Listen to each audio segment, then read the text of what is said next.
See, the microphone's working? Yeah, it's working fine? Okay, welcome. Thank you again for coming to the Procurement Expo today. Our next speaker is Dominick Belfiore from District Office of the SBA and deals with 8A certification. And today's event, I really wanted to produce an event today that dealt with the delivery system, service providers. People that are speaking today can actually help you get something done tomorrow if you do what you have to do, and we help guide you along that route in procurement. So Dominick is going to give us a presentation. One thing that's important here, I know that you will find today's event a value. However, in any government organization, it is very important we collect certain things. Today's importance that we have to collect an evaluation form. I ask you, in exchange for the value that you receive today, is to fill out that evaluation form and make sure we collect it on the way out. And that's very important for us. The first speaker would be Harris Klein, and the second speaker on that form is Dominick Belfiore. And you can get his spelling right there, and Harris Klein is on your program. So if you could fill that out for me today, I'm sure the results are very good. But if not, let us know what we can do to answer any questions you might have regarding procurement or expectations that you have from today's event, and or the vendors that are in the room that have also made time to spend with you here today. So with that, Vicari, we're going to turn it over to Dominick. Dominick, carry it forward, and thank you very much.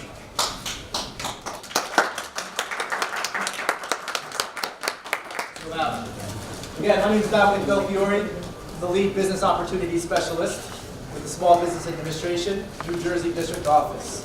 What does that mean for you guys? I'm with the SBA. Our office services the entire state of New Jersey, helping small businesses and small business owners start and grow their business. My role with the district office is focusing specifically on government contracting and specifically the 8A Business Development Program. I'm here today to talk with you guys about some practical approaches to government contracting. Before I do that, by show of hands, how many of you guys are in business and working within government active within government contracting right now? Show of hands.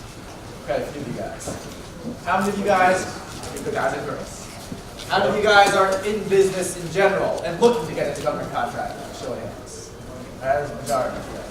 How many of you guys are not yet in business and you're just kind of looking for information? Show of hands. Okay, so a couple of people just snapping it out. Great. So the vast majority of you guys are in business and trying to figure out what is this government contracting thing that you've heard so much about, and what are the acronyms? Someone was asking that before. As a whole, the U.S. federal government spends over $500 billion a year buying goods and services from industry. $500 billion with a B. And that's everything from high-tech satellites and weapon systems to pest control and lawn maintenance and chairs and staffing services. Lotions, I don't know about lotions, but they buy pretty much everything. Of that $500 billion, the government spends in fiscal year 2017, which is the last one we have the full numbers for, they spent over $100 billion buying from small business concerns. That's $100 billion the federal government spent buying from small businesses. And again, that covers the range of everything from, beans to bullets, like they said. It covers everything they're buying from research and development, products and services, you name it. The government is buying it from small businesses. What does that mean for you guys? It means that there may be an opportunity for you to break into that market. I say there may be an opportunity. Statistically, yes, there's $100 billion small business markets. The question is, where do you fit in? Do you fit in as a prime contractor to the federal government? Do you fit in as a subcontractor to the federal government? Where do you fit in? The first practical step I would offer especially to all you folks looking at the federal government as a potential market, is to find out if and where you fit in. The first website I'm going to send you guys to is fbo.gov. That's F as in Foxtrot, B as in Bravo, and O as in Oscar. fbo.gov. That's the Federal Business Opportunities. You can go to that website and look for over the past 365 days worth of data and see what the federal government has posted and opportunities. You can search by geographic region. You can search by NAICS code, which is an industry. You can search by keyword. Find out what the government is buying. Search for what you're selling. See if it matches up. I said the government buys pretty much everything, but I didn't say how it buys it, how often it buys it. So the government may buy lotion. I don't know for a fact because I haven't researched it. The government may buy lotion, but it might buy $20,000 worth of lotion once a year from one customer in Omaha, Nebraska. I don't know. Is that one $20,000 purchase once a year in Omaha, Nebraska enough for you to get involved and go and do business with the federal government? I don't know. God bless you. Or is the government buying pest control for all of its buildings every other, 18 months? You don't know. You're not going to know these things until you do your market intelligence gathering. You want to make an informed decision before you jump into the process of doing business with the federal government.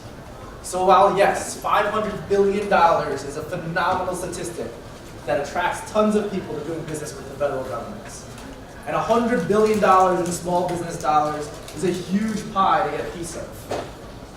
The most practical piece of advice I can give people is to do your research. Get that market intelligence and know before you go. Find out if they're buying your services. If you're geographically constrained as to where you can provide your services, find out if they're buying your services in your geographic area. If you're providing lawn maintenance in New Jersey, how often is the joint base buying lawn maintenance services? Do the GSA federal buildings buy it? How often do they buy it? If you're providing maintenance services, who's buying maintenance services? How often are those contracts being renewed?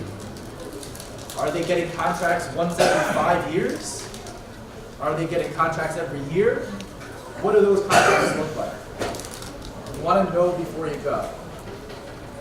Because it'll save you lots of time and sweat and tears if you find this out now and make that strategic decision to avoid it, than if you jump in seeing dollar signs, go through that heartache of getting registered and all of that, and then realize, oh, wait a second, there's no contracts here for me. So know before you go. First step. So let's say you do your market intelligence gathering. You say, this is for me. I see contracts here that I can get. I'm ready for it. I'm jumping in. I'm going to go for this. Now you got to get registered. There's 2 tables in the room next door that are great resources for you at no cost that can help you get registered. The Small Business Development Center and the PTAC both offer counselors that at no cost to you, no cost, will sit down with you and work with you through the process to get your business registered to do business with the government. On that topic, can you touch on you go on the internet companies that just charge you $6,000-$7,000? No, that's serious. Yep. You look at that and like, oh, well, I just pay them money and we all pay. Yep. You can touch on that? Sure. So That again, didn't happen to me. there are 2 tables next door. The Small Business Development Center, who's hosting this event, Mr. Vincent Vicari, who's just up here, and the PTAC, Procurement Technical Assistance Center. Both of those have folks that will sit down with you at no cost and help you work through the process of getting registered. They'll also help work with you through the process of getting certified if you're looking for any certifications at no cost. Once you start this process, there will be a slew of emails that you'll receive from different services, different brokers, different consultants that will advertise their services to help you go through this process. They will be very official emails with red, white, and blue all over the place that will advertise that they can do this for you. If these emails are not coming from a .gov, .gov type email address, they are not representing the U.S. federal governments. If they're coming from a .com email address, they are not representing the U.S. federal governments. If you scroll to the bottom of them, most will say that they are advertisements for a for-profit company. These consultants, these brokers that are charging you money are going to ask for the exact same information that the government asks for anyway. Some business owners use them feeling that they save time and are willing to pay the money for them. Other business owners say, I'm not paying a penny for something that I can do for free myself. It's a business choice on yours, but I will say that the process can be done 100% for free, 100% for free on your own, or 100% for free using the consultants and counselors through our resource partner network. So buyer beware on anything that says that they're going to charge you money to do these registration processes for you. And there's never any guarantee that they will get you a contract. Not even a federal contracting officer, as I was one myself, not even a federal contracting officer can guarantee you a federal contract. They will offer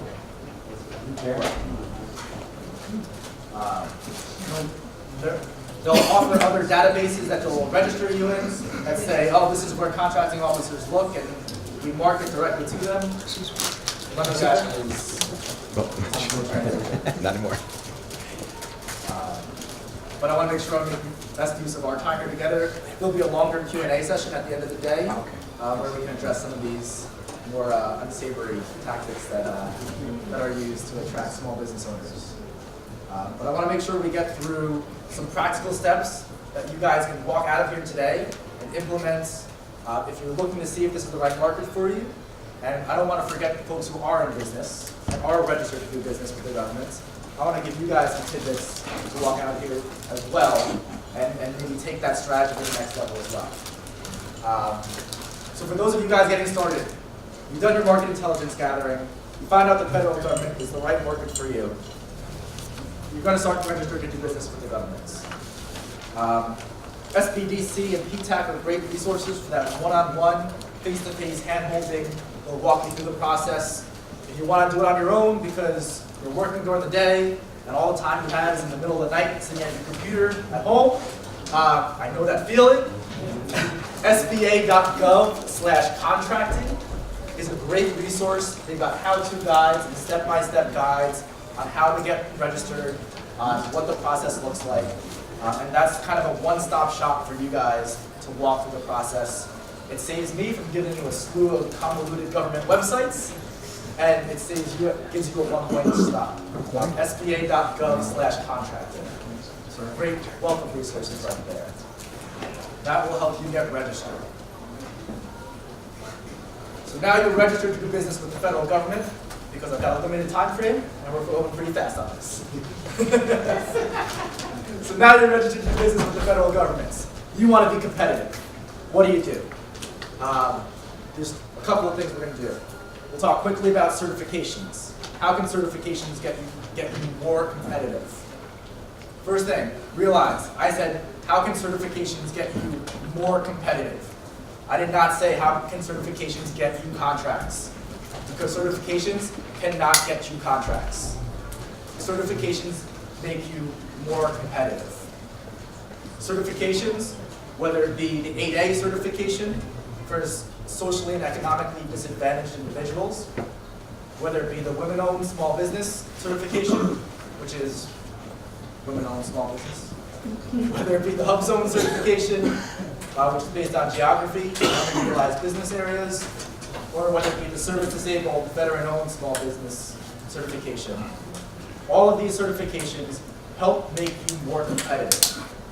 They allow the federal government to create set-asides.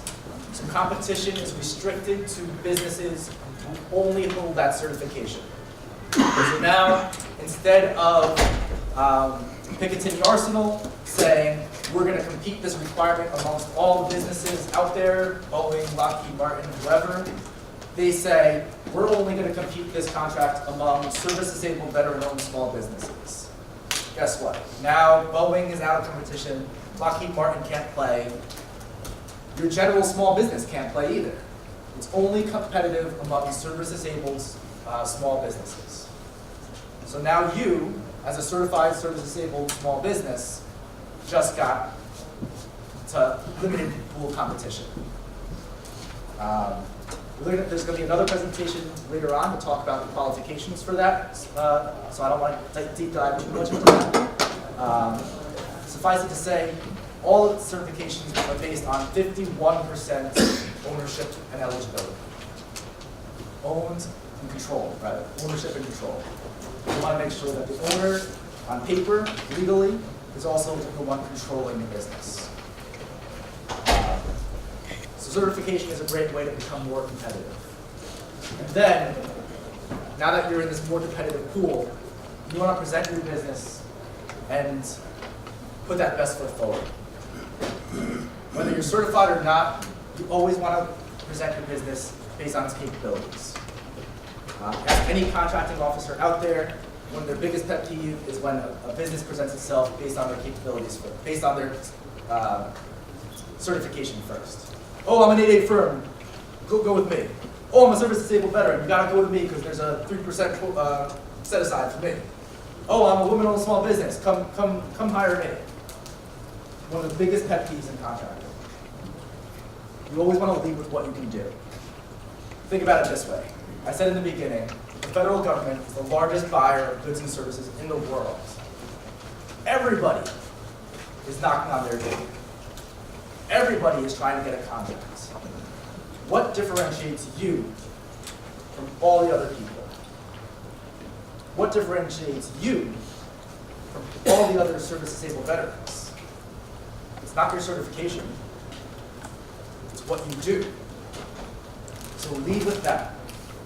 Lead with that you are the best in class, whatever. Lead with that your past performance shows that you have completed all of your projects on time and on budget. Lead with the fact that your team has over 50 years of experience in XYZ industry. Lead with that you have ISO whatever compliance in your business. Lead with what you can do because, quite frankly, that's what the customer wants. They don't care that you're certified. They care that you can complete their projects. It all boils down, you're talking to somebody who wants to make sure that you can get the job done. Flip the roles around. Because I was on the other side of that table. Think of yourself as a contracting officer for your home. What do you care about when you're buying goods and services for your home? Do you care that the person is a woman-owned business? Do you care that the products you buy are minority-owned or women-owned or service-disabled veteran-owned? You want to make sure that what you buy for your house gets the job done. You want to make sure the roofer you hire for your job can get the job done. When you're interviewing people to do an extension on your house or redo the bathroom, you want to know that they can get the job done. So you ask them, what have you done before? Whose jobs have you worked on? Let me see an example of your work. So that's how you need to lead, because that's how these people are sitting there expecting to hear. So when you're putting together that capability statement, that one-page report for your business, you want to come out and say, here's what I've done. Here's who I've worked for. Here's everything that's relevant about my business as it applies to you. So if I'm working and advertising myself to the Army Corps of Engineers, I want that one-pager to be specific to that. Here are the projects I've done relevant to the Corps of Engineers. If I'm marketing to the GSA, I want it to be relevant to the GSA. I have a colleague that that works for Health and Human Services. And one of the biggest screeners she uses when she's working with small businesses is when their capability statement says that they support the warfighter. That capability statement, that business automatically goes in the trash. Why? Because if they couldn't change a capability statement that was clearly drafted to market to the Department of Defense, if they couldn't pay attention to detail at the marketing phase, that business is not going to pay attention to detail at the execution phase. So what are you doing to show your potential customer that you can pay attention to detail? That you can pay attention to that? Your marketing needs to be focused on your customer. What are their problems? What are you solving for them? What can you do for them? Because all of that is how you are going to set yourself aside from the other small businesses, the other service-disabled small businesses, the other women-owned small businesses, the other 8A small businesses. That's how you're going to set yourself aside from all those other businesses competing for that $500 billion, competing for that $100 billion small business pool.